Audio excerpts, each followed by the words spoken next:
What if I told you that winning a wildlife photography contest has less to do with your skills behind the camera and more to do with politics, favoritism, and rules to keep photographers just like you from having any chance of winning? Today, I'm going to expose the ugly truth about these contests and why they aren't as fair as you think. I'm going to tell you what no one else is willing to. Hi, I'm Jeff from Magnolia Photography SC, professional wildlife photographer in Charleston, South Carolina. If you're returning to the channel, welcome back. And if you're new to the channel, well, I want to welcome you in. In today's show, we're going to take a closer look at 3 realities of wildlife photography contests and some of the controversy that surrounds them.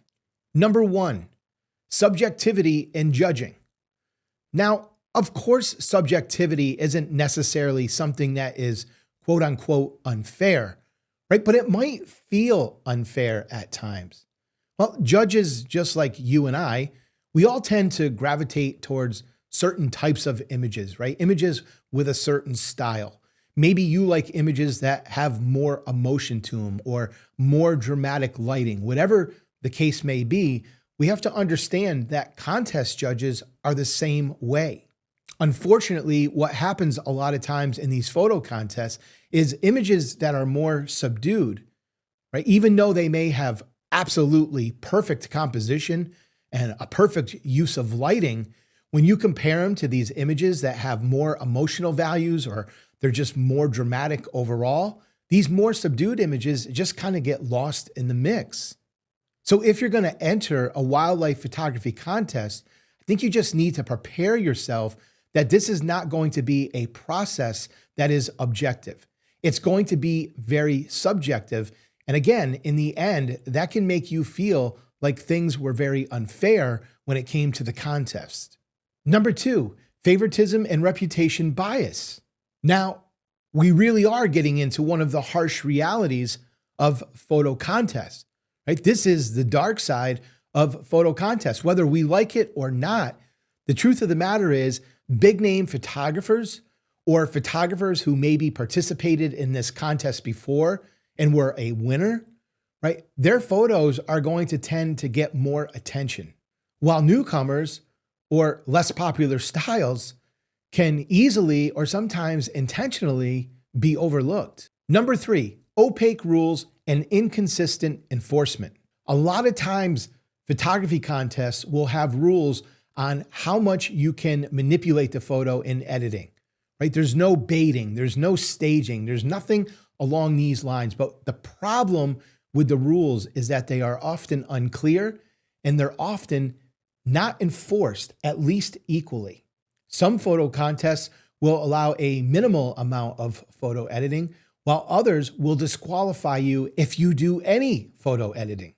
So if you're going to enter a photo contest, I strongly urge you to read the rules very carefully. When we consider these realities of photo contests, subjectivity and judgment, favoritism, unclear rules that have inconsistent enforcement, this can drive a lot of photographers to try to manipulate the contest. And I want to talk about some of the ways photographers are doing this.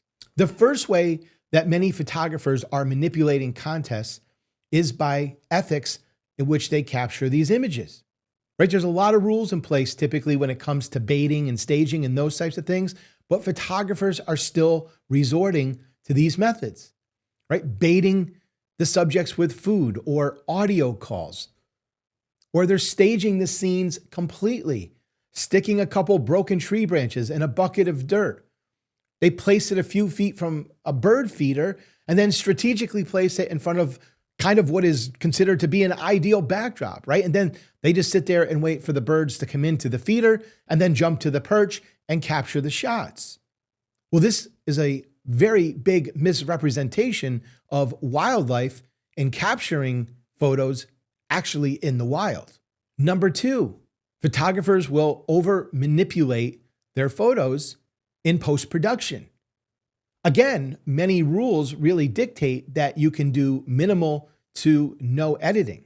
It's supposed to be as natural as possible when it comes to a lot of these contests, But a lot of photographers are going in trying to gain an unfair advantage. And some of these techniques might include compositing your images, excessive color manipulation, over sharpening, right? There's all sorts of things that we can do in the editing process. And a lot of photographers are trying to get away with these things. A third way photographers are manipulating context is through misleading captions or context. Again, photographers use things like staging, right? Where they're creating a scene, they're creating an environment. And what this is doing is it's giving an exaggerated or a misrepresentation of the wild, and it's completely changing the storytelling of their images. Number 4, cultural or geographical bias. Many judges often favor the capturing of certain species or certain geographical locations because these things have more charisma, right? Or they're more exotic, like big cats or Arctic foxes or owls or anything along those lines. And of course, what this does is it kind of sends the message, and it's their own misrepresentation as to what real wildlife photography is like in everyday situations. A lot of us don't reside in areas with big cats. A lot of us don't have the luxury of being able to travel to these locations. But unfortunately, these more exotic species and these more exotic locations tend to get more attention. 5, there's a technical versus a storytelling divide. Many judges are going to reward photographers who produce very sharp images with a lot of detail, while other judges are going to reward those photographers who have more of an emotional impact with their images that are more dramatic and have more of a storytelling feature. And unfortunately, having this inconsistency between judges creates a lot of confusion for the contestants. Number 6, AI and generative tools. Well, this is obviously a big problem facing the photography industry as a whole, but especially photo contests.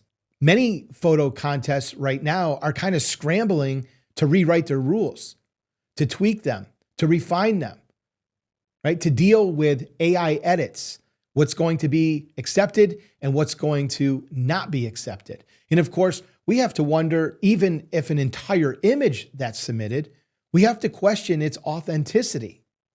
Was this actually captured using a camera, or was this captured using some piece of AI software? These are big issues that we have to deal with. I'm curious, does hearing these realities, does hearing about some of the controversy surrounding photo contests, does this change your opinion? Is this information new to you? Have you ever entered a contest, or have you thought about entering a contest? And if you did, what was your experience like? Did you think it was fair? Did you think the rules were clear? Was there an enforcement of these rules that you experienced? I would love to know the answers to all of these questions. So certainly be sure to share that in the comments below. Hey, speaking of photo editing, are you tired of monthly subscription fees?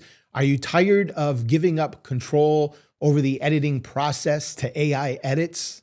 With DxO Photolab 8, not only do you own the program, but you own the editing process. Using precision tools, you are in charge of every detail. Take back your editing and start creating images that reflect your vision, not an algorithm's guess.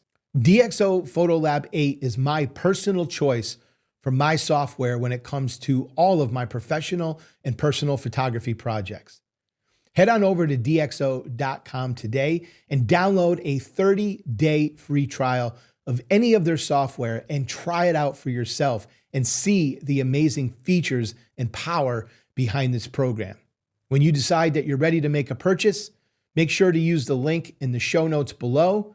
And don't forget to use my discount code at the time of checkout, Magnolia, and that is going to save you 15% off any of your purchases. Also, don't forget, if you're new to DxO or you just want to expand upon the skills that you already have, you can go to my store, magnoliaphotographysc.com/store. Also a link down in the show notes for this as well. But there you can check out my DxO Photolab 8 Masterclass. Learn how to customize your workspace, how to arrange your tools to create photos that are professional and consistent. Hey, thank you so much for joining me today. I truly appreciate it. And you know what? Before you leave, you might want to consider one thing, checking out this video right here.